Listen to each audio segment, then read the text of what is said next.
Hello friends, my name is Dr. Priyanka and today we will discuss about the secondary metabolites of plants and their roles। तो सबसे पहला जो है वो terpene होता है।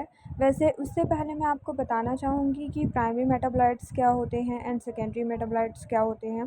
तो प्राइमरी मेटाबोलाइट्स वो होते हैं जो कि प्लांट की ग्रोथ एंड डेवलपमेंट के लिए रिक्वायर्ड होते हैं एंड सेकेंडरी मेटाबोलाइट्स होते हैं जब भी कोई स्ट्रेस कंडीशन आती है तो ये रिलीज़ होते हैं। तो इनका भी एक इम्पॉर्टेंट रोल होता है प्लांट्स में। तो फर्स्ट जो है उसमें आता है टर्पीन्स। टर्पीन्स जो है वो one of the largest and most diverse group है सेकेंडरी मेटाबोलाइट का। इनका रोल क्या है प्लांट में? इंसेक्ट को अट्रैक्ट करना। फर्स्ट रोल है इंसेक्ट अट्रैक्शन। तो ये फ्रेगनेंस मतलब रिलीज़ करते हैं इस तरह की, जैसे कि लिनेलॉल। तो एक तरह का केमिकल होता है जिसकी वजह से जो भी पॉलिनेटर्स होते हैं वो अट्रैक्ट हो जाते हैं। देन डिफेंस मैकेनिज़्म में इनका रोल होता है, जैसा मैंने अभी बताया कि जितनी तरह की बायोटिक या एबायोटिक स्ट्रेसेस होती हैं उनमें सेकेंडरी मेटाबोलाइट्स का रोल होता है। तो ये किससे प्रोटेक्ट करते हैं? इनके अंदर कंपाउंड होता है पाइनॉल, वो रिपेल करता है इंसेक्ट एंड फंगस को। तो जब भी कोई इंसेक्ट या फंगस प्लांट पे अटैक करेंगे तो ये टर्पीन्स जो हैं वो एक कंपाउंड इनमें होता है पाइन ऑयल, तो उसकी वजह से क्या हो जाता है कि ये रिपेल करते हैं।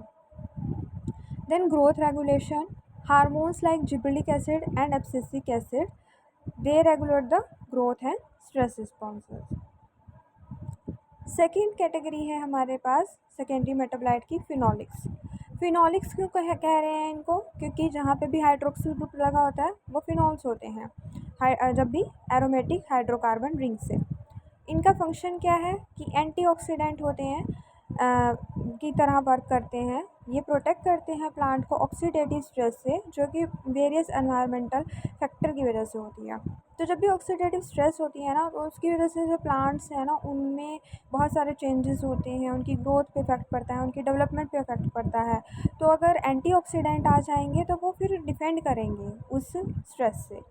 Then coloration, many flavonoids and phenolic जो हैं वो फ्लावर्स को एंड फ्रूट्स को वाइब्रेंट कलर देते हैं। तो ये जो कलर आ रहा है ना डिफरेंट डिफरेंट, वो इन फिनोलिक्स की वजह से ही आता है, और जिसकी वजह से डिफरेंट डिफरेंट कलर्स की वजह से जैसे बटरफ्लाई अट्रैक्ट होती हैं और भी अदर जो है वो अट्रैक्ट होते हैं, पॉलिनेशन में हेल्प करते हैं।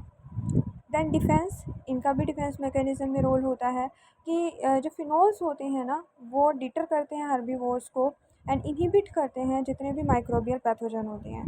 तो अगर किसी भी माइक्रोब्स का प्लांट्स पे अटैक होता है, चाहे वो बैक्टीरिया हो, वायरस हो, फंगस हो, कुछ भी हो, पैथोजन माइक्रोब से रिलेटेड जो कि डिसीज़ कॉज करते हों, तो डिसीज़ हो जाता है प्लांट्स में और फिर उनकी ग्रोथ पे, डेवलपमेंट पे ओवरऑल इफेक्ट पड़ता है। तो अगर फिनोलिक्स होते हैं तो इनका रोल होता है कि माइक्रोबियल पैथोजेंस को इनहिबिट करते हैं ताकि उनकी ग्रोथ ना हो सके। थर्ड कैटेगरी है नाइट्रोजन कंटेनिंग कंपाउंड्स। इनके अंदर आते हैं फ्लेवोनॉइड्स, काउमेरिन्स, टैनिन्स एंड लिग्निन। तो अभी तक मोर देन 4000 डिफरेंट तरह के फ्लेवोनॉइड्स जो हैं वो आइडेंटिफाइड हुए हैं जो प्लांट के ही ओरिजिन के हैं। इनका रोल क्या होता है डिफेंस में?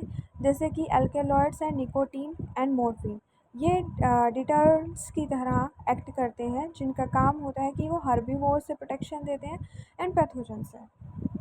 ग्रोथ रेगुलेशन, कुछ अल्कलॉइड का जो रोल होता है ना वो स्ट्रेस के टाइम पे भी होता है एंड सिग्नलिंग में होता है।